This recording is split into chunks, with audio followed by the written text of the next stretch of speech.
Tak disangka, puli di depan ini patah menjadi dua bagian karena kelebihan beban. Kalau di negara kita, biasanya ini akan dianggap sebagai barang rongsokan. Namun, untuk komponen yang baru saja melewati masa pemakaian ini, di Pakistan harus bisa digunakan hingga 3 generasi. Jadi pemilik mesin memilih untuk membawanya ke bengkel cepat di Peshawar untuk diperbaiki. Dan melihat puli yang patah seperti ini, teknisi di bengkel mengatakan bahwa sebenarnya kondisi ini bisa diperbaiki dengan lem. Tetapi lem baru-baru ini habis. Jadi, pemilik mesin harus membayar Rp2.000 untuk perbaikan manual. Agar tidak mengganggu bisnis di rumah, pemilik mesin segera menyetujui tawaran harga dari teknisi.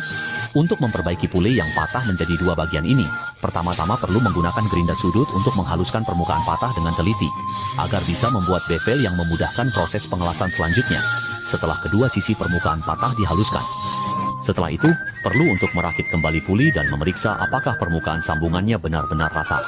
Namun jika langsung melakukan pengelasan pada sambungan, kekuatan penghubungan antara permukaan patah pasti tidak akan memenuhi standar.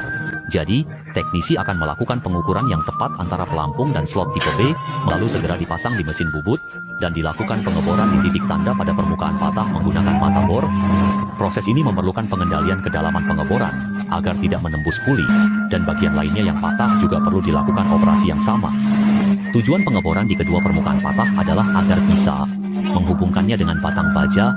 Dengan demikian, kekuatan perbaikan struktur keseluruhan puli dapat diperkuat. Setelah pengeboran pada kedua permukaan patah selesai, teknisi kemudian akan menggunakan jangka sorong untuk mengukur kedalaman pengeboran dengan tepat dan mencari batang baja dengan ukuran yang sesuai. Selanjutnya, batang baja tersebut akan diproses di mesin bubut agar diameternya sesuai dengan ukuran lubang bor. Proses ini harus mengontrol dengan ketat presisi pemotongan batang baja untuk memastikan bahwa sambungan antara permukaan patah terhubung dengan kuat dan tepat. Segera setelah itu, perlu memotong batang baja sesuai dengan kedalaman pengeboran yang telah ditentukan. Setelah batang baja selesai diproses, batang tersebut bisa dipukul masuk ke dalam lubang yang telah dibor.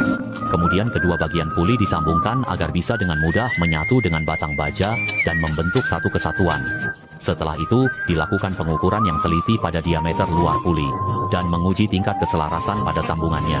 Setelah sambungan dipastikan tidak ada masalah, barulah dilakukan pengelasan titik pada sambungan menggunakan las listrik. Selanjutnya, perlu menggunakan gerinda sudut untuk menghaluskan bagian sambungan agar lebih rata dan halus. Karena puli yang sudah diperbaiki ini terlihat agak usang, teknisi akan memasangnya di mesin bubut dan menggunakan pahat untuk menghaluskan permukaan puli. Dengan cara ini, cat dan karat di permukaannya akan dihilangkan. Jadi, setelah melihat seluruh proses ini, bagaimana menurut kalian tentang teknik perbaikan seperti ini?